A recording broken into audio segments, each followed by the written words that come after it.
rise in the canyon. That's where I long to be with my three good companions. Just my rifle, pony and me. Microciné, bonjour ou bonsoir, ça va dépendre de l'heure à laquelle vous allez découvrir cette nouvelle émission. Je suis très content aujourd'hui parce que je reçois quelqu'un qui était, comment dire, on en a parlé indirectement dans pas mal d'émissions autour de la collection Le Cinéma des Poètes. Et en fait, c'est Carole Aurouet qui est l'initiatrice de cette collection, qui a écrit aussi quelques livres. Et voilà, ça, on en reparlera certainement peut-être pendant l'émission. Mais elle est là aujourd'hui pour parler d'une autre collection et d'un livre en particulier. Alors, c'est édité chez Gray-Mézé. La collection, c'est les films sélectionnés et on va parler de ça. Les Enfants du Paradis. Et généralement, quand on dit Les Enfants du Paradis, on a tout dit parce que c'est un film somme, un film monstre, un film qui veut dire aussi beaucoup de choses, un film qui est aussi parfois un peu décrié aujourd'hui par une certaine cinéphilie. On va parler de tout ça et en tout cas, je suis très content que Carole ait accepté de venir pour en parler. Et depuis le temps, il fallait un jour qu'elle soit là, c'était obligatoire. Donc, elle est là pour ce bouquin, pour ce film. Comment allez-vous ? Très bien, bonjour Samir d'abord. Très bien, j'espère que vous aussi. Ah bah écoutez, oui. et bonjour à toutes et à tous. Alors, je vais quand même préciser une chose. Vous êtes enseignante-chercheuse à l'Université Gustave Eiffel.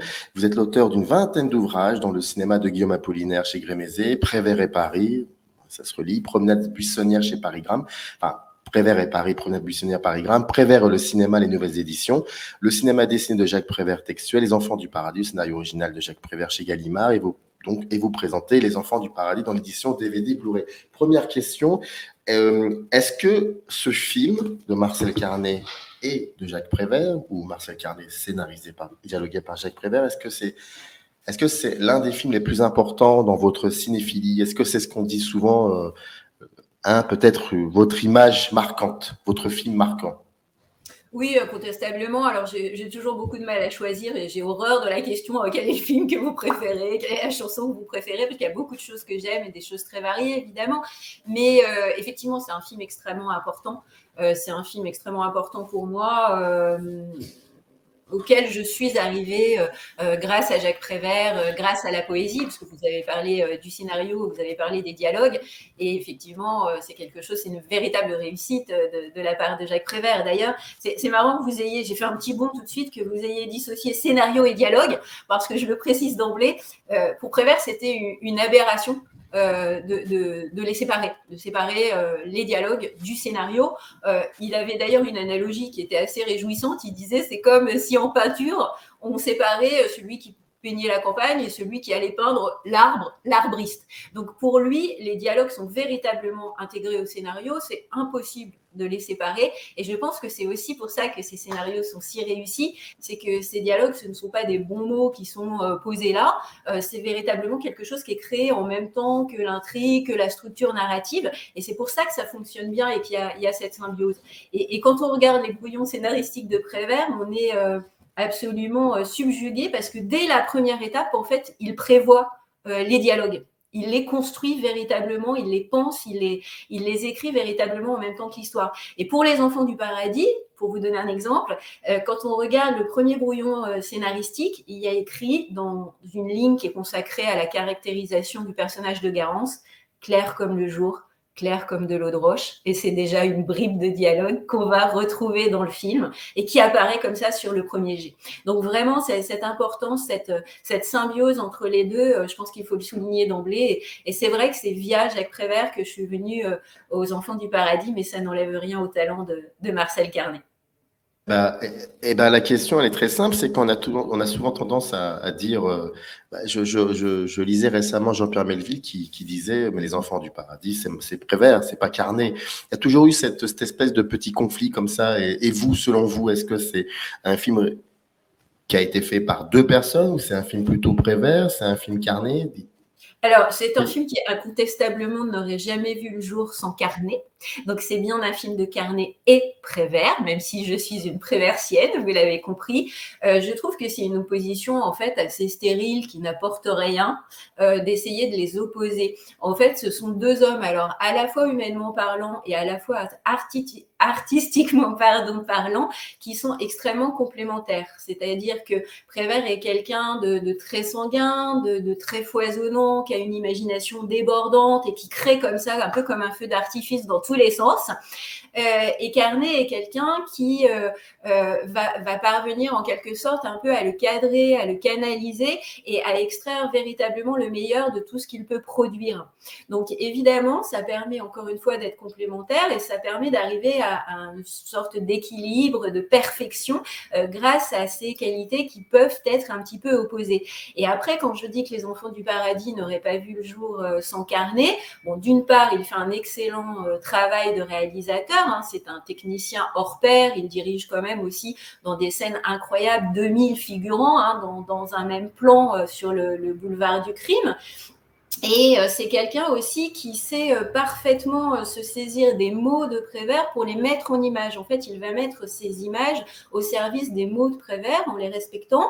C'est quelqu'un qui est un formidable directeur d'acteurs et puis c'est quelqu'un qui ne lâche rien, qui est véritablement tenace et sans lui, le film n'aurait pas pu voir le jour. C'est Bertrand Tavernier, quand il parlait de Marcel Carnet, qui disait « c'est un bulldog qui ne lâche rien ». Et effectivement, il y a ce côté-là. Donc, dans cette situation de tournage et des Enfants du Paradis pendant l'occupation, avec toutes les difficultés qu'on peut lister, mais qu'on imagine aisément, il faut quelqu'un de la trempe aussi de Carnet pour parvenir à mener le film à bien. Donc, c'est à la fois ce que je vous disais, artistique, humain, et Prévert, lui, n'aurait pas pu mener à bien un tel film, diriger autant de personnes. C'était pas son souhait d'ailleurs hein, de diriger une équipe, mais c'est quelque chose qu'il n'aurait pas su faire. Donc à tous les niveaux, il y a une complémentarité et c'est bien un film des deux. Alors c'est vrai qu'il y a cette polémique à chaque fois, mais que moi je finis par... alors d'une part, c'est une tarte à la crème depuis la fin des années 40, et d'autre part, je la trouve finalement pas très très intéressante. On n'est pas sur une échelle de valeur. Il y a des qualités des deux côtés, et c'est les deux qui mènent à ce film absolument parfait. Mais certains, effectivement, ont parlé de Carnet comme un Karajan des partitions de Prévert, hein, qui se contentait de les mettre en image. Je pense que c'est pas juste. Qu'est-ce qui fait que aujourd'hui, Les Enfants du Paradis reste un film extrêmement officiel, on va dire ça comme ça. C'est l'un des rares films français aussi qui, même beaucoup de gens le connaissent, sans même l'avoir vu certainement. Il y a quelque chose d'assez officiel par rapport à ce film et qui en plus de cela véhicule des idées préconçues sur le film. Voilà, il y a plein de choses comme ça. Parce que, il faut le dire, quand on parle des Enfants du Paradis, je sais qu'il y a beaucoup de détracteurs. Plus on avance dans les décennies, plus il y a beaucoup de gens qui parce que le cinéma a aussi évolué, ce qui ne veut pas dire forcément progresser ou régresser, mais il a offert d'autres types de déclinaisons cinématographiques. Et très souvent, Les Enfants du Paradis représentent un peu, allez, je vais lâcher le mot, une espèce de cinéma de papa, parce qu'après, il y a eu la nouvelle vague, tout ça. Mais ce qui est assez intéressant, c'est que vous recadrez tout le monde dès le début dans votre livre en utilisant une citation de Truffaut qui avait dit « J'ai fait 23 films, exactement le même nombre que Carnet, des bons et des moins bons. Eh bien, je les donnerai tous sans exception pour avoir signé Les Enfants du Paradis en avril 84. » Et je crois même qu'il l'avait dit à côté de Carnet. C'était lors de la projection, c'est ça. Et d'ailleurs, les gens lui avaient reproché d'avoir dit ça parce que Truffaut était l'un des... Enfin, c'était ceux qui critiquaient beaucoup Carnet quand il était encore critique. Et vous le savez, vous en avez entendu parler de ce qu'il y a autour de ce film-là. J'ai même pas besoin d'aller plus loin. Et j'aimerais bien que vous m'en parliez un petit peu de ça. Donc, qu'est-ce qui fait que c'est un film monstrueusement officiel? Et puis surtout, comment vous pouvez expliquer le fait qu'il est parfois mis de côté pour d'autres cinéastes comme Bresson, comme Baker, des gens comme ça, quoi. Qu'est-ce que vous en pensez? Alors, la question est très complexe, hein, évidemment. C'est Microciné, hein, c'est ça, chez Microciné. Voilà, sous officiel se cache aussi plein de choses. Enfin, oui. Peut-être que je vais saisir le fil un peu, une certaine tendance du cinéma français, une tradition de qualité, comme l'appelait Truffaut, évidemment, et puis ce fil de la nouvelle vague.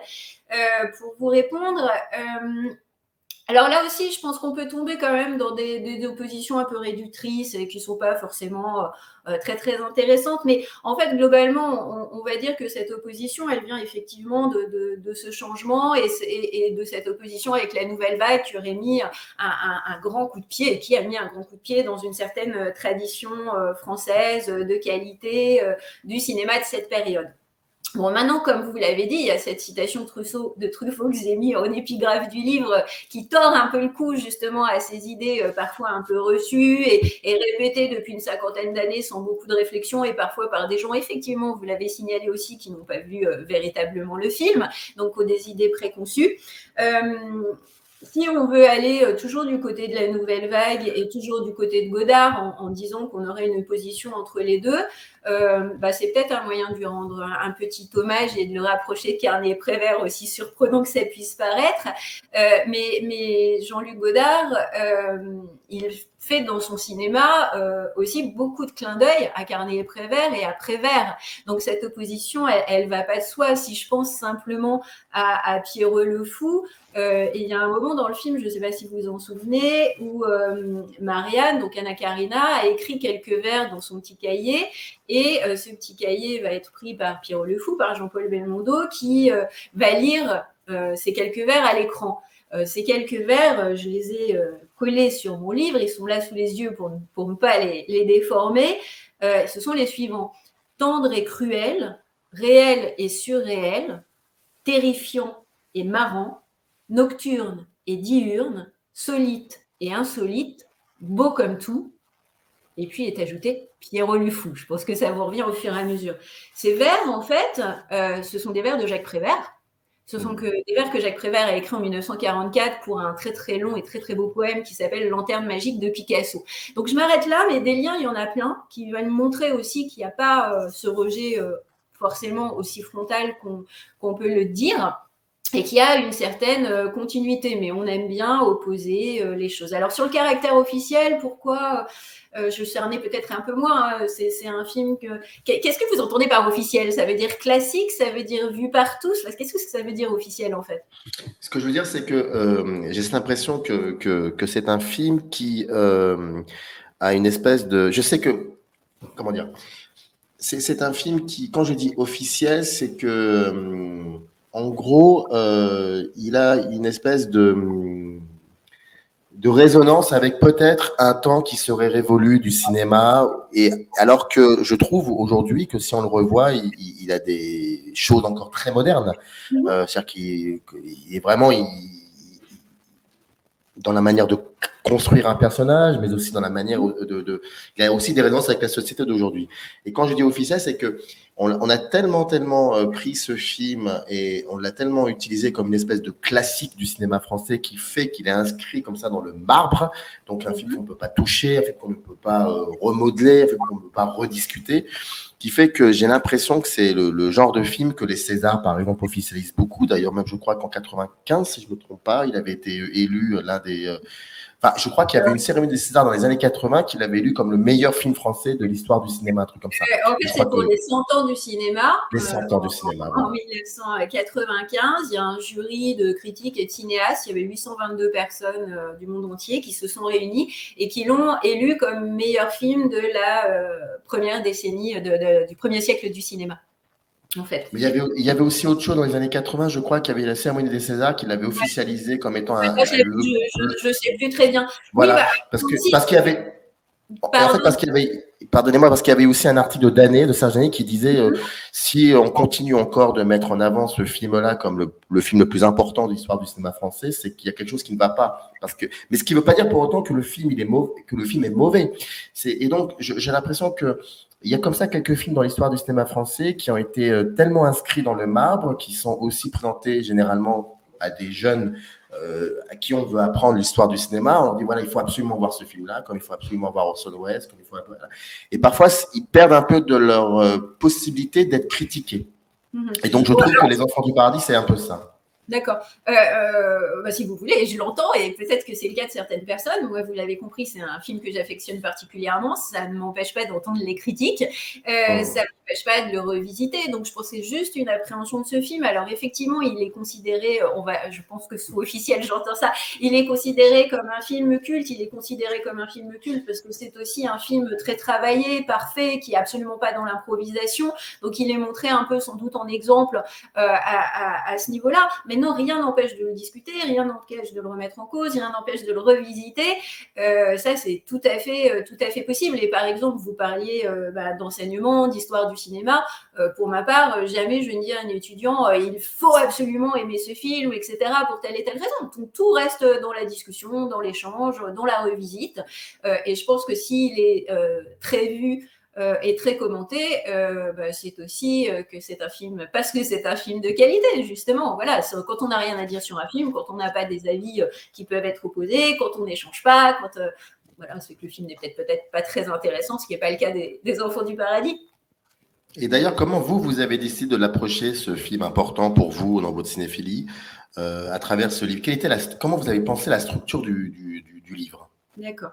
Alors déjà, moi, ça fait une vingtaine d'années que je travaille sur ce livre. J'ai déjà, comme vous en avez signalé certains, beaucoup publié sur le sujet, que ce soit la continuité dialoguée de Jacques Prévert originale chez Gallimard, que ce soit un ouvrage de génétique scénaristique chez Textuel. Donc j'ai déjà beaucoup travaillé, beaucoup publié, fait des conférences aussi dans le monde entier. Ça m'a emmené en Algérie, comme au Japon, comme à la Havane. Enfin voilà, j'ai beaucoup travaillé. Et en fait, le propre d'un historien du cinéma, c'est de revenir sur ces sujets d'études pour approfondir, pour aller au fond des choses et justement, comme vous venez de le dire, pour revisiter éventuellement son avis, etc. Sur le film. Donc là, j'ai eu envie, après toutes ces années, de mettre dans ce petit livre, mais qui n'est pas si petit que ça finalement, un peu tout ce que j'avais pu découvrir, apprendre, trouver en archives sur ce film pour avoir quelque chose d'assez complet. Et je l'ai fait sous la forme suivante, qui est en fait une forme que je n'ai absolument pas inventée, qui est le chemin de fer de cette collection que je dirige chez Grémézé, les films sélectionnés, qui a un chemin de fer qui est extrêmement codifié en fait. Alors évidemment, il y a un prologue, il y a une introduction, avec la petite spécificité que dans ces parties-là, on peut expliquer notre rencontre avec le film, pourquoi on l'aime, etc. Il y a quelque chose de très subjectif. Et moi, j'y tiens beaucoup, que ça soit pas quelque chose de froid, que ça soit une passion et qu'on puisse l'expliquer pour la partager, parce que c'est pas le tout de transmettre des connaissances, mais ce que je trouve important, c'est de transmettre une passion et c'est de donner envie, surtout. Donc ça, c'est un chemin de fer qui le permet. À la fin, il y a des outils un peu pédagogiques, l'accueil de la presse à l'époque, une bibliographie, etc. Donc, je ne développe pas plus ces aspects-là. Mais surtout au centre, vous l'avez constaté, il y a quelque chose d'assez singulier qui s'appelle un récit de film. Et en fait, le récit de film consiste à raconter le film tout en l'analysant. Alors comme ça paraît sans doute assez simple. Au fait, c'est extrêmement compliqué et extrêmement long à faire. Ça nécessite de connaître parfaitement le film et ça nécessite de regarder le film vraiment plan après plan. Je rappelle que le film fait plus de 3 heures, parce qu'en plus, le récit de film, en fait, est illustré de photogrammes que l'auteur choisit et qui viennent étoffer le propos. Donc, il y a véritablement cette correspondance entre l'image, qui sont véritablement les images du film, puisqu'il s'agit de photogrammes, et le propos de l'auteur. Donc ça, c'est ce chemin de fer dans lequel j'ai dû m'inscrire. Il y avait un certain nombre de contraintes, vous l'avez compris, qui étaient au départ assez embêtantes, mais finalement très, très dynamisantes, corroboratives. Et moi, par contre, ce que j'ai voulu faire, mais c'est lié à ma propre démarche de chercheuse, d'enseignante, c'est véritablement mêler deux choses. Ne pas, entre guillemets, me contenter d'une analyse filmique, mais mettre dans cette analyse filmique vraiment quelque chose qui relève de l'approche historique. C'est-à-dire d'appréhender le film d'une manière complète au niveau social, c'est-à-dire ses conditions d'écriture, ses conditions de production, ses conditions de rédaction, ses conditions de diffusion, ses conditions de réception, et travailler en archive pour justement alimenter au fur et à mesure de l'analyse du film aussi toute cette partie historique. Donc je pense que le propre et peut-être la singularité, si on peut l'expliquer un petit peu comme ça, le qualifier le qualifier comme ça, mon récit de film, c'est de mêler tous ces aspects-là, l'analyse de film étayée de photogrammes, mais aussi constamment tout le travail en archives que j'ai pu mener depuis des années. Alors dans des archives officielles, certes, mais dans des archives privées également. Et je suis allée jusqu'à contacter en fait la personne qui possédait aujourd'hui la maison, le mât retiré au-dessus de Tourette-sur-Loup, où Prévert, Carnet, Cosma, Trôner ont travaillé pour écrire le film et qui était une maison très singulière qu'ils avaient choisi très excentrée dans la forêt parce que vous le savez, Alexandre Trôner, le décorateur, et Joseph Cosma, le compositeur, étant juifs, ils ont travaillé dans la clandestinité, ils étaient cachés. Et en fait, Prévert avait choisi cette maison parce qu'il y avait une porte derrière qui permettait en cas de descente de fuir dans les vignes. Donc voilà, je suis allée jusqu'à contacter cette personne pour qu'elle me décrive la maison, qu'elle me montre comment ça fonctionne.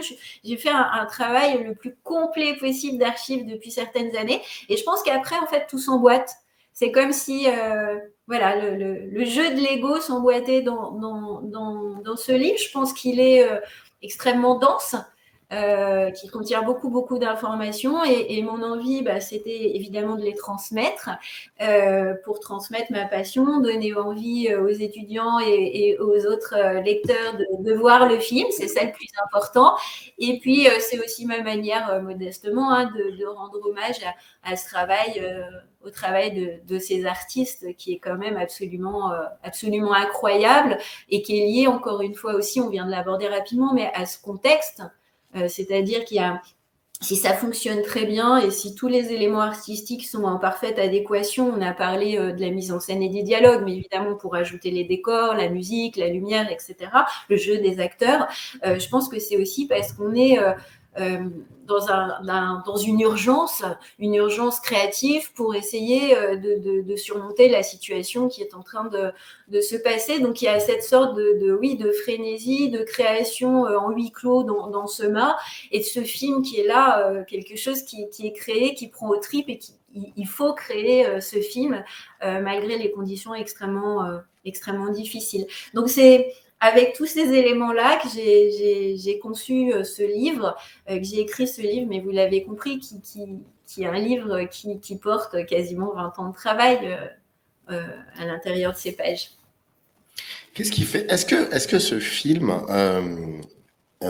il est un peu miraculé dans le sens où quand on regarde, ne serait-ce que de regarder la distribution du film, se dire mais c'est assez impressionnant ces actrices et acteurs qui composent le film et qui sont juste parmi les plus importants, les plus novateurs de cette période-là. Il y en a quelques-uns qui ne sont pas dans le film, certes, mais je veux dire, il y a quand même, voilà, il y a Arletty, il y a Pierre Brasseur, il y a Cazares, il y a Jean-Louis Barrault, enfin, il y en a tellement que je peux en oublier et c'est assez impressionnant. Pierre Renoir. Enfin, comment peut-on, est-ce qu'il y a, et de part aussi, vous l'avez commencé un peu à l'évoquer, de part aussi ces conditions de production et donc de tournage, est-ce qu'il y a quelque chose de l'ordre du miracle?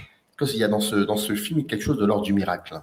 Alors, j'ai envie de dire oui, il y a quelque chose de l'ordre du miracle, mais avec Prévert, je pense que le terme miracle ne serait peut-être pas le plus approprié, mais on va dire qu'il y a quelque chose de l'ordre du miracle, on se comprend. Oui, il y a quelque chose du miracle, mais de l'ordre du miracle, mais du début à la fin, c'est assez dingue. C'est-à-dire que vous avez parlé de la production, ça commence avec le début de la production, en fait. Le film commence de la manière suivante. Carnet et Prévert viennent de réaliser en 1942 Les Visiteurs du soir. Et c'est André Polvé, qui a été le producteur des Visiteurs du soir, qui accepte ce projet des Enfants du paradis. Il y a eu des essais entre les deux que je vous épargne et qui n'ont pas vu le jour. Donc, j'ai toujours à cœur de citer André Polvé parce qu'après, il va disparaître de l'histoire et on ne citera plus que Pathé. Donc, Pathé était là, produit le film. Heureusement que Pathé était là, effectivement. Mais sans Polvé, je ne sais pas si les Enfants du paradis auraient vu le jour. Donc, Polvé dit banco, en gros, pour produire ce film avec sa société, la Dicina. Et puis, il va passer un contrat avec la Scalera, avec les Italiens. Et puis, le film va être lancé. Donc, en gros, en février 43, les contrats commencent à être établis. Et en août 43, c'est le début du tournage. Le tournage commence. mais vous commencez à comprendre, je vois votre visage et vous avez entendu les dates. En fait, le 8 septembre 1943, le tournage va être interrompu parce qu'évidemment, c'est le débarquement allié en Sicile qui va engendrer un certain nombre d'événements et notamment l'invasion de la zone sud par les Allemands. Donc, le film va être interrompu dès le départ. Donc, vous imaginez évidemment qu'on peut commencer à parler de miracle. Et c'est là que Pathé va arriver et va reprendre le film et va reprendre le tournage qui va débuter en octobre 43. Donc vous voyez, ça commence comme ça. Après, effectivement, si on veut citer d'autres exemples assez probants, on a cité Alexandre Troneur et Joseph Cosma. Donc les faire travailler à l'époque alors qu'ils sont interdits de travail, c'est quelque chose, c'est un acte extrêmement courageux mais extrêmement dangereux aussi. Donc c'est des conditions de travail extrêmement difficiles. Il est difficile de se procurer de la pellicule. Il est difficile de se procurer un certain nombre de matériaux pour construire les décors. Et puis, encore une fois, puisque j'ai accepté le terme de miracle, il y a par exemple cet immense décor qui est le boulevard du Temple, qu'on surnomme le boulevard du crime, qui est construit au studio de la Victorine à Nice. Et tout d'un coup, il y a des orages énormes à Nice et tout le décor est détruit et il va falloir tout reconstruire. Donc, il y a un certain nombre comme ça d'étapes qui font que, oui, c'est très compliqué, mais il y a notre bulldog, dont j'ai parlé tout à l'heure, il y a Carnet qui est là. Il y a cette force entre les deux, ce respect, cette solidarité. Ça, c'est un terme très important qui est vraiment à associer au film, cette solidarité entre tous les artistes qui font que, au final, ils arrivent à le porter et ils arrivent à tourner ce film malgré ces conditions très difficiles. Et encore une fois, ma liste n'était pas exhaustive. Et pour rebondir maintenant sur les acteurs, alors effectivement, il y a une distribution absolument incroyable qui est en partie liée à Prévert, parce que je ne sais pas si vous le savez, en fait, quand Prévert conçoit un scénario, il crée des personnages sur mesure pour des acteurs à qui il pense. C'est une constante, quasiment. C'est aussi une source de son inspiration et de sa création.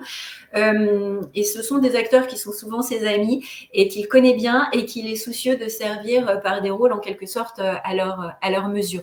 Donc, il a créé ces personnages directement pour des acteurs. Il a créé le personnage de Garance pour Arletty d'emblée. Et c'est aussi pour ça qu'il y a un certain nombre de similitudes entre la biographie d'Arletty et le personnage de Garance.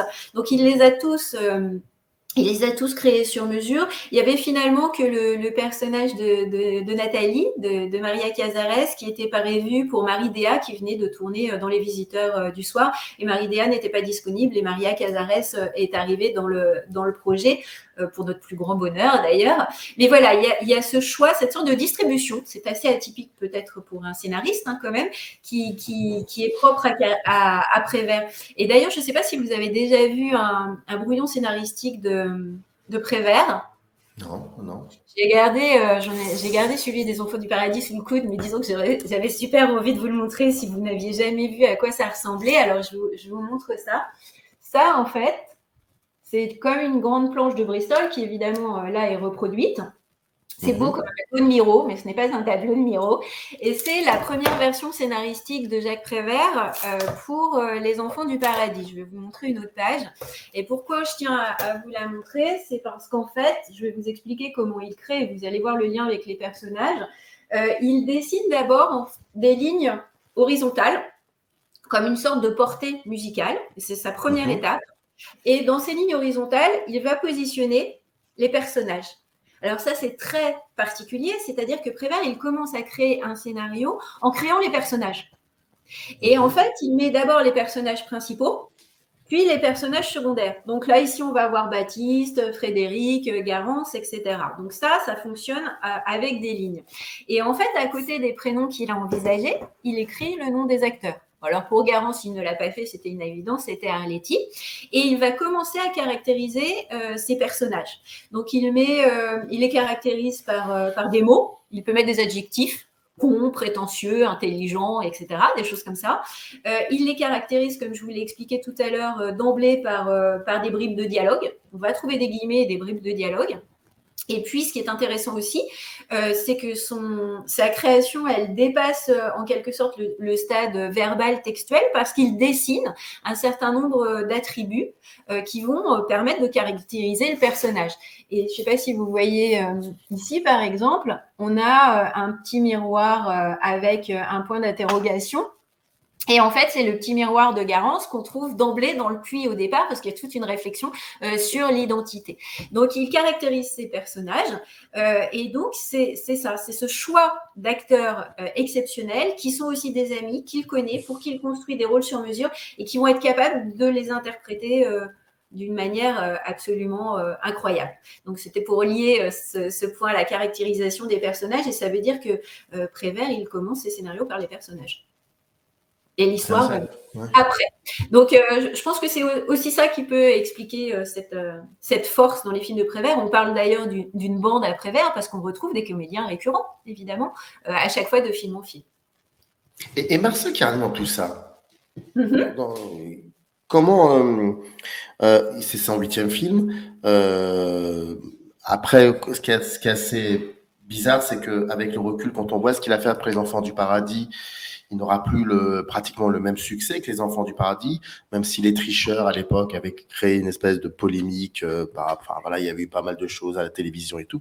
Mais ce que je veux dire par là, c'est très, très troublant parce que on a l'impression que c'est un film qui est monstrueux, avec un budget incroyable, qui a été fait sur plusieurs années. Et avec le recul, on a l'impression que c'est... Est-ce qu'il aimait ce film, Marcel Carné ? Oui, il aimait ce film, bien sûr. Une petite remarque, parce que là, on retombe dans les idées souvent un peu... mais vous avez le droit de l'avoir, mais les idées un peu, à mon sens, erronées. Peut-être que Carné n'a pas eu la même portée et n'a pas réalisé des films qui ont eu un impact aussi conséquent par la suite. Donc, c'est en partie aussi normal. Il y a une question d'âge. Il y a un moment où quelque chose se crée. On n'a pas le même niveau toute sa carrière, évidemment. Mais je trouve qu'il y a quand même des films comme L'Air de Paris. Vous avez cité Les Tricheurs, mais L'Air de Paris ou Thérèse Raquin qui sont quand même tout à fait honorables et qu'il ne faut pas laisser de côté. C'est pas tout à fait ce que vous avez dit. Ou Les Portes de la Nuit. Bien sûr. C'est pas ce que vous avez dit, je suis d'accord, mais c'est vrai qu'il y a un certain nombre de personnes qui disent en fait Carné sans Prévert, il n'a jamais rien fait et après il n'a plus rien fait. Donc moi, je trouve qu'il convient quand même de nuancer un peu. Je suis pas tout à fait d'accord. Carné, donc voilà pour cet aspect-là. Je sais plus très bien votre question. C'était comment Carné intervient dans cette création. Du coup, dans la création des Enfants du Paradis. Et j'étais très intrigué aussi de savoir si le rapport qu'entretenait Carné avec ce film jusqu'à la fin de sa vie. Est-ce que c'est vraiment l'un de ses films préférés ou est-ce que c'est plutôt ceux qu'il a fait avant ou peut-être après, j'en sais rien. On a toujours parfois, il y a toujours beaucoup de cinéastes ont des rapports qui sont assez particuliers avec des films qu'ils ont réalisés qui sont, comment dire, avec des grosses productions et très souvent ils préfèrent les petits films intimistes qu'ils ont pu faire et donc c'était pour ça que je me posais la question au final s'il aimait ce film. D'accord, je vais répondre déjà pour cette question et puis sur son apport après. Bon, j'avoue que là, j'ai pas en tête tous les entretiens de Carné sur Les Enfants du Paradis, mais oui, ce film, il l'aimait. Je pense qu'après, les difficultés qu'il a rencontrées, c'est qu'on lui a quand même tombé dessus en lui disant qu'en gros, donc sans Prévert, il n'était pas bon, il ne faisait rien. Donc, il a dû y avoir à un moment quand même, ce qui est assez humain, une sorte de léger rejet parce que bon, c'était le film pour lequel à chaque fois on parlait soit du duo Carné-Prévert, soit uniquement de Prévert. Et c'est vrai qu'après Les Portes de la Nuit, avec un film avorté qui s'appelle Les Fleurs de l'âge, ils se sont un peu fâchés.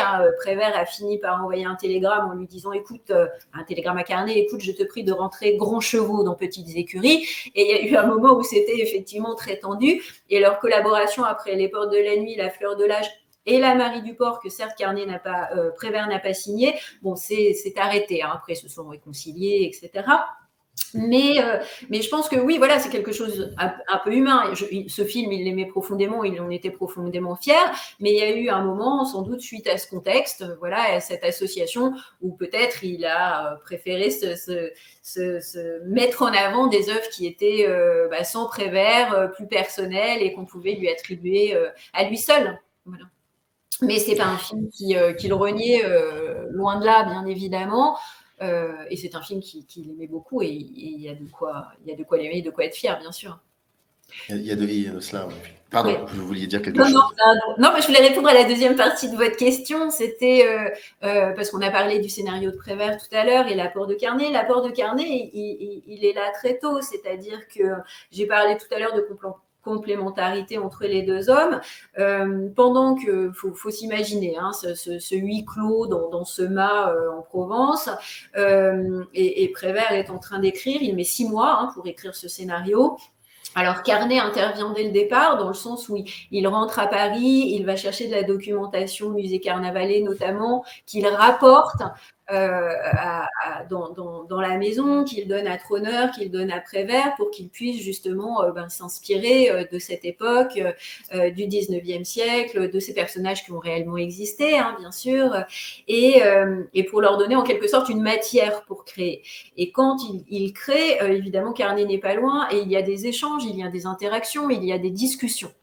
Donc ça, c'est quelque chose de constant. Donc c'est évidemment un élément qui ne se voit pas concrètement sur le papier, mais qu'on arrive à déceler quand on essaie de faire de la genèse scénaristique, ces échanges qui vont être constructifs. Donc Carnet est toujours là, Carnet va à chaque fois valider les propositions, discuter, que ce soit au niveau des costumes, de la musique, du scénario.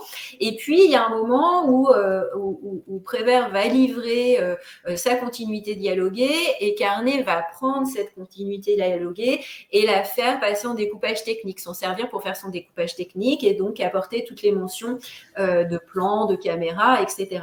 Mais ça aussi, ça se fait en échange avec Prévert, aussi surprenant que ça puisse paraître, parce que dans l'écriture de Prévert, il n'y a pas un vocabulaire technique et des mentions de plans, etc. Mais il y a des phrases très littéraires descriptives qui permettent déjà d'aiguiller et d'échanger avec Carnet sur ses mouvements de caméra, sur des panoramiques, sur des travelling, etc. Donc, vous voyez, c'est un échange absolument constant entre les deux hommes. En fait, le moment où ça s'arrête, en quelque sorte, c'est au moment du tournage. Là, Carnet prend les rênes, véritablement, et Prévert s'efface. Prévert s'efface parce que, d'une part, il a un profond respect dans le travail de Carnet, et il sait que Carnet va respecter à la lettre ses mots, ses dialogues et son scénario, donc il n'a pas d'inquiétude à ce niveau-là.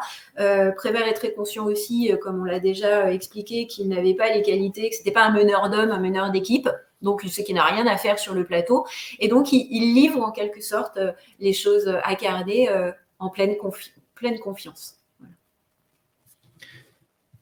Les enfants du paradis disent quoi?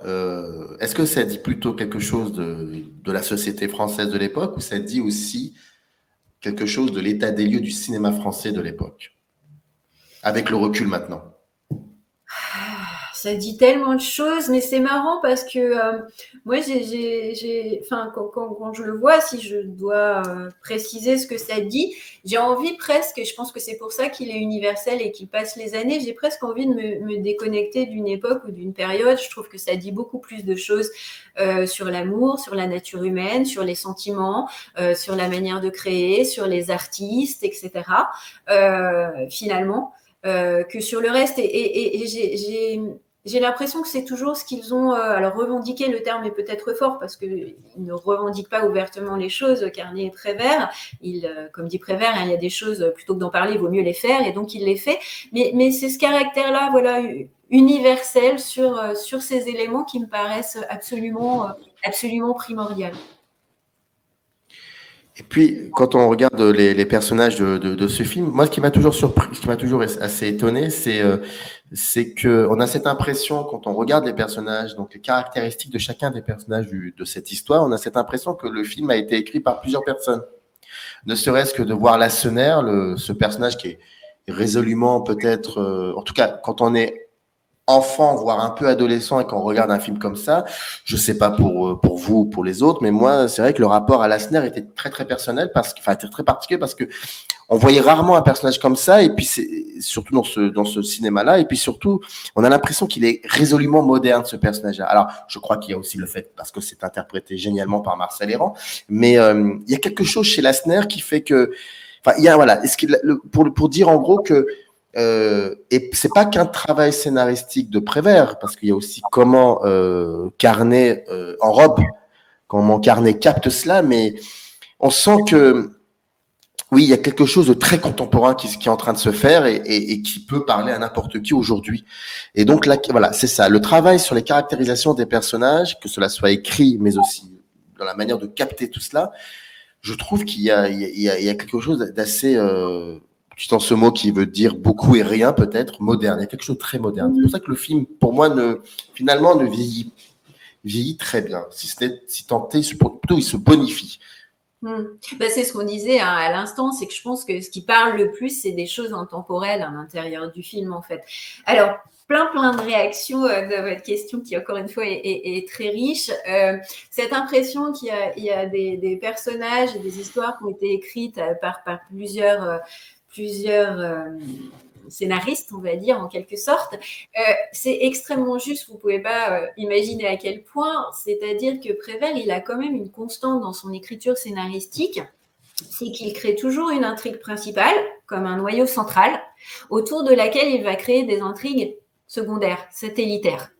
Là, c'est typiquement le cas dans Les Enfants du Paradis, puisqu'on a l'histoire impossible, la porie du couple entre Baptiste et Garance, et puis autour, l'histoire d'amour, on peut mettre des guillemets, hein, évidemment, avec Lassner, avec le comte de Montré, avec Frédéric Lemaître, etc. Donc ça, c'est une particularité, il fait constamment ça. Ça permet de donner des approches complètement différentes et d'aborder des histoires complètement différentes, et ici d'aborder un amour vraiment protéiforme, différentes sortes d'amour. Donc effectivement, c'est formidable que vous l'ayez ressenti parce que c'est vraiment ce que fait Prévert assez fréquemment. Après, ce personnage de Lassner, je ne sais pas si vous le savez, mais c'était le personnage qui fascinait Prévert. En fait, quand le film est né, c'est Jean-Louis Barrault qui a été l'étincelle, qui a expliqué qui a rencontré Carnet et Prévert à Nice, qui leur a dit qu'il était en train de travailler sur le mime de bureau, que ça pourrait faire une idée de film, etc. Carnet, lui, il a tout de suite été happé, emballé à l'idée de pouvoir mettre en scène le boulevard du crime, avec tous les figurants, avec tous les théâtres, etc. Et Prévert, lui, il a été ravi parce qu'il savait qu'il ne pourrait pas écrire un film sur Lassner, que ça ne passerait pas, le poète assassin. Mais il savait qu'il pourrait insérer Lassner dans un film sur De Bureau. Et c'est ce qu'il a fait tout de suite. Donc ce personnage, je pense qu'il est très réussi. Je pense qu'il est très réussi parce que Prévert l'adore, tout particulièrement, ce personnage du poète assassin, qu'il a beaucoup travaillé, qu'il a lu ses mémoires, et qu'il y a beaucoup de choses qui ont été reprises, alors comme vous l'avez très bien dit, effectivement par Prévert, mais aussi dans la mise en scène de Carnet, dans tous les textes qu'on peut lire et que j'ai lus sur Lassner, on parle par exemple de ses grandes mains très fines et blanches. Et il y a dans le film tout un travail là-dessus aussi, notamment dans les images de Carnet, qui va mettre en avant cet aspect-là. Donc c'est un personnage qu'il a affectionné, qu'il a particulièrement réussi et que Carnet a bien saisi pour le mettre effectivement à l'écran. Le porter à l'écran. Alors je rappelle Les Enfants du Paradis, hein, édité chez Grémézé, c'est Carole Horouet qui est venue pour nous en parler. Une dernière question. Toutes les informations sont descriptives de la vidéo, bien évidemment. Une dernière question. Qu'est-ce qui fait que ce film... Non, la question, elle est très simple. C'est que, est-ce que ce que l'on a vu à travers ces deux parties, ces deux épisodes du film, est-ce que était prévu autre chose? Est-ce qu'il avait été prévu une troisième partie? Est-ce qu'il y avait des séquences qui ont été mises de côté? Est-ce que ce que l'on voit, est-ce qu'il y a des séquences qui n'ont pas été tournées? Bref, est-ce qu'il y avait peut-être aussi une troisième partie de ce film? Oui, bah exactement. En fait, quand j'ai travaillé activement sur ce film au moment de l'exposition que la Cinémathèque française avait consacrée au film, j'ai beaucoup échangé avec quelqu'un qui est très important pour moi, qui s'appelle Bernard Charder et qui est un grand préversien. Il a en plus créé la Revue Positif et l'Institut Lumière, mais c'est un passionné de Prévert qui m'a en partie transmis sa passion. Et par son intermédiaire, en fait, j'ai eu accès à quelques pages d'un synopsis inédit qui proposait une troisième partie aux Enfants du Paradis. Alors, j'ai dit quelques pages parce que malheureusement, il en manquait. Donc, je suis partie en quête, j'ai cherché vraiment partout et j'ai trouvé les pages manquantes. Et effectivement, il y a bien un synopsis qui prévoyait une troisième partie parce qu'en fait... à la fin de la deuxième époque, le mime tuait le marchand d'habits. Et en fait, dans la troisième partie, Prévert avait pensé deux procès, le procès du mime, mais aussi le procès de Lassner. Donc j'ai ce synopsis inédit avec cette troisième partie et ces deux procès. Il y a même des maquettes de décors qui avaient été faites avec des scènes de tribunal, et j'ai retrouvé aussi des costumes de Maria, enfin qui proposait des robes pour Maria Casares pour le tribunal. Donc incontestablement, cette troisième partie a été prévue. Je ne pense pas que ça a été développé au-delà du synopsis qui compte 12 pages. Mais c'est bien prévu. Et dans le brouillon scénaristique que je vous ai montré partiellement tout à l'heure, il y a en fait écrit aussi scène de procès, etc. Voilà, donc il y avait une troisième partie. Je pense que, très concrètement, le film a coûté beaucoup d'argent. Ça a été 2 ans de travail. Ça a été difficile de le mener à bien. Il dure déjà plus de 3 heures, et une troisième partie aurait sans doute été difficile, évidemment, d'une part à produire et d'autre part à projeter. Ça a été un succès public dès le début? Oui, ça a été un succès public dès le début. Il y a eu très peu de voix qui n'ont pas trouvé le film absolument magnifique. Donc ça a été un succès public d'emblée, oui. Les Enfants du Paradis, qui est d'ailleurs un film qui est accessible partout. Hein. On peut le trouver dans le support physique, sur des plateformes, on peut le trouver assez partout. Donc le livre... Très souvent en salle, n'oublions pas les salles. Oui, bien sûr. Bah oui, n'oublions pas les salles, effectivement. C'est aussi... quand vous pouvez, en tout cas quand le film est projeté, n'hésitez pas à aller le voir parce que c'est assez grandiose. Je rappelle, c'est édité chez Grémézé, Les Enfants du Paradis de Marcel Carné. C'est dans une collection qui s'appelle les films sélectionnés. Voilà, pardon. Alors, je vais quand même citer, il y a quand même quelques titres déjà. Il y a Les Nuits de Cabiria, La Grande Vadrouille, Mademoiselle, etc. Il y a Les Toiles de mer que vous avez vous-même édité, Toiles de mer de poèmes de Robert Desnos, tel que l'a vu Mademoiselle. Voilà, il y a pas mal de choses. Toutes les informations sont dans le descriptif de cette vidéo. Merci. Bien évidemment, on a dit, j'aime bien dire ça parce que c'est important. On a dû dire 0,001% de ce que contient le livre. Donc, il faut être curieux, il faut y aller. Merci beaucoup, Carole Orouet. C'était un plaisir de vous voir de voir parler de ce livre et de ce film. Et je pense que vous reviendrez sur la chaîne parce que il doit y avoir d'autres projets, à mon avis, qui vont arriver, certainement. Oui, merci beaucoup à vous, Samir, et avec grand plaisir pour de nouveaux échanges. Merci à vous. Générique.